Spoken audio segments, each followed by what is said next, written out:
BFM Business, Good Morning Business, l'interview. 8h15, je suis ravie d'accueillir Angelo Gopé qui est avec nous, président de Live Nation France. Bonjour. Bonjour. Merci d'être avec nous.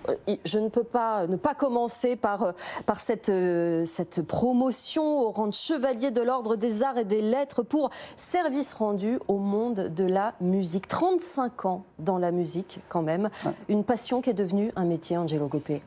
Impressionnant, moi-même je suis encore assez interloqué par ça parce qu'on ne s'y attend pas, parce qu'on ne sait pas. Moi, je l'ai su par hasard, on m'a appelé en me félicitant, mais je dis de quoi?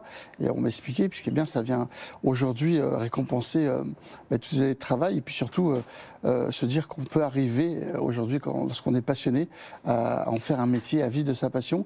Et ça vient aussi encourager des gens comme moi issus de la diversité et de montrer qu'aujourd'hui, quand on veut, on peut.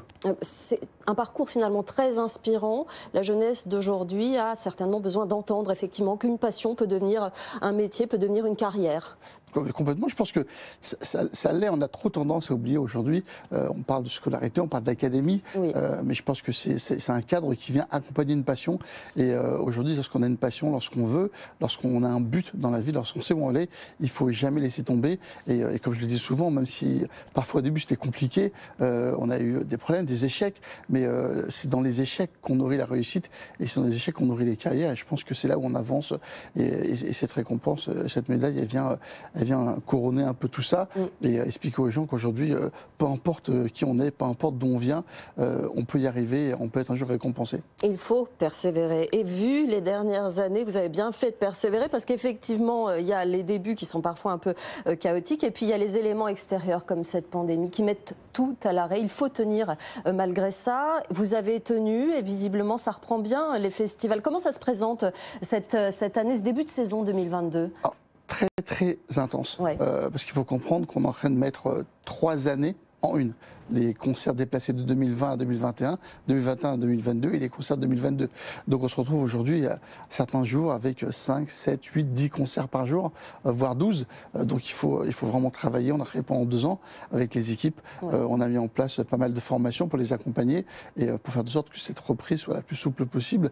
Elle est intense. On va avoir 2 mois qui vont être vraiment très très forts parce que les concerts, les festivals, les grands stades, tout arrive. On a commencé avec Dua Lipa la semaine dernière, et ça va aller comme ça jusqu'au Rolling Stone et Lady Gaga au mois de juillet.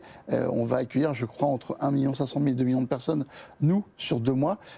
Tant mieux, parce que ça fait du bien pour les salariés, ça fait du bien pour les collaborateurs, ça fait du bien pour l'économie, et parce qu'on a vu encore l'étude qui a été parue hier que la musique, c'est 48 milliards d'économies en France par an. Il faut voir les affiches, effectivement, vous avez commencé à le dire. Dua Lipa, c'était il y a quelques jours. Les Rolling Stones, Coldplay, Red Hot Chili Peppers, Lady Gaga, Billie Eilish, Gad Elmaleh, Harry Styles. Le public va être au rendez-vous. Les ventes de billets sont supérieures à 2019. On est supérieur à 2019, mais ce qu'on essaie de faire, c'est vraiment essayer de travailler pour garder une constance, parce que la problématique qui va survenir dans les prochaines années, c'est qu'effectivement on a tous les grands artistes qui marchent, les moyens qui marchent bien et les petits qui ont du mal à se développer. Et il ne faut surtout pas qu'on sacrifie une génération de jeunes artistes, il faut qu'on les accompagne, il faut qu'on crée de nouveaux contenus, et il faut qu'on soit assez vigilant, et c'est pour ça que le renforcement du crédit d'impôt qu'on a demandé au gouvernement et qui devrait passer cette année, j'espère, va nous permettre de continuer pendant les 2-3 prochaines années à accompagner ces petits artistes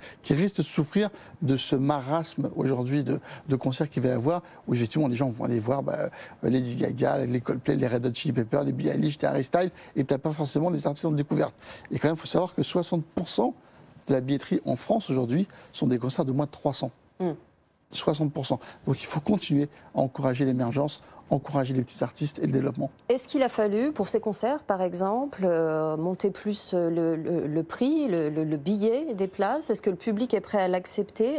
Qu'est-ce que vous avez fait? Pour l'instant, on n'a pas... Vous êtes resté sur les mêmes prix? On est resté parce qu'on était déjà en vente depuis quelques mois. Il va falloir être vigilant parce qu'on voit qu'effectivement, il risque sur certaines dates d'avoir des pénuries de main-d'œuvre et de matériel. Et si le matériel continue à augmenter, évidemment, on va se poser la question de se dire si sur les prochains concerts qu'on va mettre en vente, on va être obligé d'augmenter le prix des places parce qu'on a aujourd'hui le bois, le métal le fuel, donc pour les bus, pour les camions, qui sont en train d'augmenter. Donc il y a un impact économique qui va venir aujourd'hui affecter notre filière. Il faut qu'on soit très très vigilant. Vous travaillez, on l'a dit, dans la musique depuis 35 ans. Vous faites vraiment pas du tout votre âge. Je tenais quand même à le dire, effectivement. Vous avez commencé dans le hip-hop et vous avez vécu ces séismes de la musique, et notamment ce dernier, la pandémie. Comment ça a changé le milieu de la musique? Quel changement, quel tsunami ça implique dans votre secteur pour la suite? Pour la suite, c'est qu'on pensait qu'il fallait sortir de la pandémie et que tout allait réussir. À la sortie de la pandémie, on se rend compte qu'on a aujourd'hui du personnel qui va subir des mois et des mois intenses et qui n'ont pas forcément été préparés. Et je pense qu'il faut qu'on soit au plus près aujourd'hui de nos collaborateurs pour être à leur écoute. On parle de bien-être au sein de l'entreprise. Qu'on a une vie qui est intense comme ça, comme on peut avoir pendant quelques mois, il faut être à leur écoute, il faut mettre en place des plages de communication, de repos. Et je pense qu'il faut qu'on se projette sur les 3 prochaines années dans l'entreprise. On a mis en place auprès des salariés des plans sur 3 ans et voir avec eux comment on peut les accompagner, comment on peut arriver à les faire monter en compétences, parce que je pense qu'aujourd'hui, c'est comme ça qu'il faut accompagner les salariés et surtout mettre en place dans le cadre de travail de leur vie personnelle des choses qui leur soient agréables. De la même façon que l'hôtellerie ou la restauration, c'est un secteur qui est en souffrance. Vous avez du mal à recruter, vous avez du mal à les retenir pour ces raisons? Non, nous on n'a pas de mal à recruter. La problématique, c'est que je pense qu'on a beaucoup de concerts, donc on a besoin d'avoir des nouveaux techniciens, on a besoin d'avoir des nouvelles compétences et je pense qu'il faut continuer à accompagner des formations comme la formation des Soudains qui aujourd'hui forment les techniciens et on a besoin de leur donner beaucoup plus de moyens parce que ce sont des véritables métiers. On parle d'intermittents du spectacle mais c'est pas vrai, c'est des vrais techniciens avec des vrais savoir-faire. Donc ce sont des salariés technicien compétent. C'est pas intermittent de spectacle. Parce que du coup, on a tendance à croire que c'est un terme ou un fourre-tout. Non, il y a des gens qui ont des véritables compétences. Il faut qu'on les accompagne, il faut qu'on les forme et il faut qu'on continue à se dire que notre métier est un métier d'avenir et on est à l'aune de la préparation de la Coupe du Monde 2023 et des Jeux Olympiques 2024. Il y aura des centaines d'emplois qui vont être à pourvoir. Il faut qu'on ait des gens qui soient assez compétents pour le faire et qu'après 2024, ils puissent continuer et qu'on les verse dans cette filière qui aujourd'hui est formidable. Parce que je pense qu'on ne parle pas que de Paris, on ne parle pas que de grandes villes. Aujourd'hui, on est capable de faire des événements dans toute la France, dans tous les territoires. Et si on arrive aujourd'hui à se déplacer dans les territoires, à faire des événements, c'est de l'économie qu'on va reverser dans les territoires, dans les régions, dans les métropoles. Et on va participer nous-mêmes à la relance de la France que tout le monde attend dans les prochaines années. Quand on est Live Nation France, on peut effectivement travailler au dynamisme du territoire. On voit que tout est globalisé, la façon dont les spectacles sont faits, la façon dont les concerts sont retransmis partout dans le monde, le numérique, le métaverse, enfin tout cela, c'est aussi une petite révolution que vous allez devoir prendre en compte, sur laquelle vous travaillez déjà. Ce sont des alternatives. Je ne pense pas forcément une révolution, parce qu'on a parlé de la blockchain, on voit aujourd'hui que le bitcoin, il est un peu... Donc je pense que rien ne remplacera l'émotion d'un concert. Juste avant la pandémie, on avait fait une étude où les gens disaient que la manifestation grand public sur lesquelles ils avaient le plus d'émotions et dans lesquelles ils se retrouvaient le plus, c'est le live.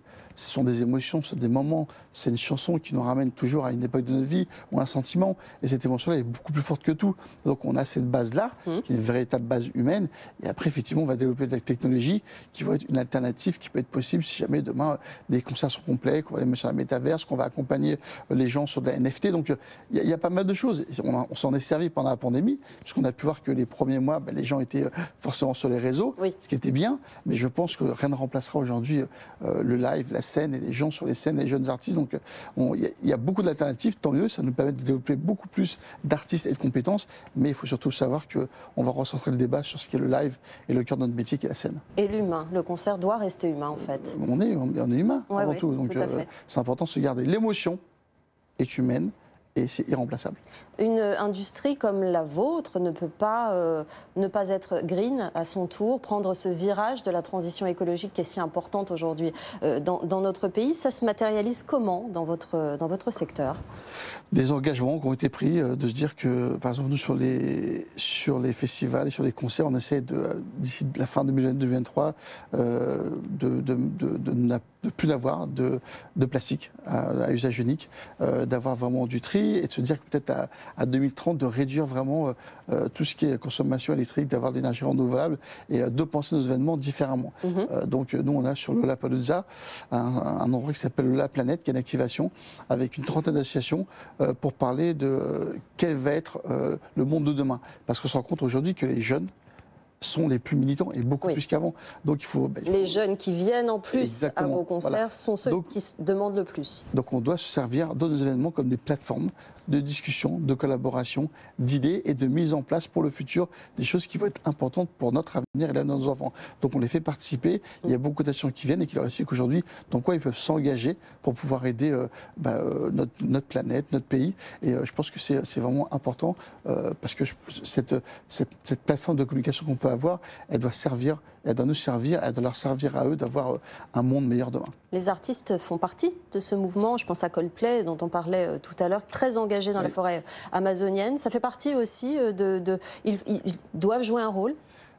Ils sont leaders. Oui. Un artiste aujourd'hui, on parle de leader d'opinion, sont ceux qu'on écoute le plus, qu'on entend le plus. On voit Billie Eilish aussi extrêmement engagé, Coldplay engagé. Je pense que justement ce message que les artistes insufflent est écouté par les jeunes. Les jeunes aujourd'hui sont de plus en plus concernés par ces problématiques et je pense que nous on doit savoir les accompagner les artistes, accompagner les jeunes pour faire comprendre aux jeunes politiques que c'est un message qui est très important pour notre avenir et que nous voulons participer à l'action et nous voulons participer aujourd'hui à un changement qui est inévitable, qui est incontournable et qui est une obligation aujourd'hui de mettre en place tout de suite.